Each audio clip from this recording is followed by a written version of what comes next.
en ligne avec nous pour faire le point en Algérie. Faisal Metaoui, correspondant de Medi 1 sur place. Bonsoir Faisal. Bonsoir Nadia. Alors comme chaque mardi, ce sont les étudiants qui ont battu le pavé aujourd'hui à Alger. La mobilisation était-elle intacte ?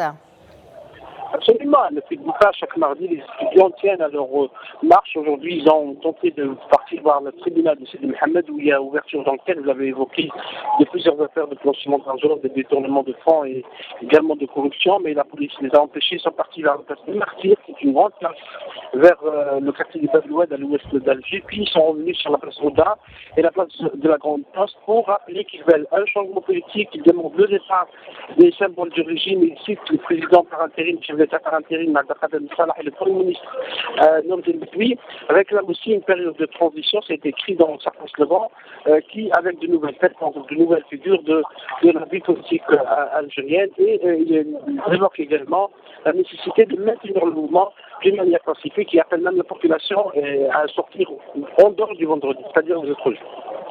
Un mot à présent, Faisal, sur l'enquête judiciaire qui vise 45 personnes, dont de hauts responsables impliqués dans l'affaire Mahedid Tarkout, mais aussi sur les 12 personnalités qui doivent être, elles, auditionnées par la Cour suprême dans 48 heures.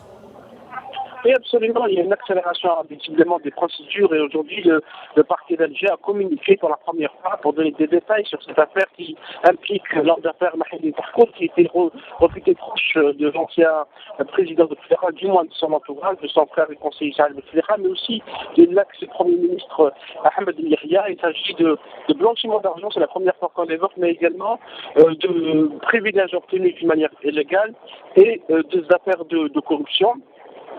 Beaucoup de responsables, beaucoup de cadres du ministère de l'Industrie, mais également de l'Agence nationale de l'investissement, de l'Office national des œuvres universitaires, puisque M. Tarkout est un homme d'affaires qui investit dans le secteur de l'automobile, mais également de transport universitaire en Algérie et même des médias. C'est une grosse affaire visiblement qui va prendre du temps.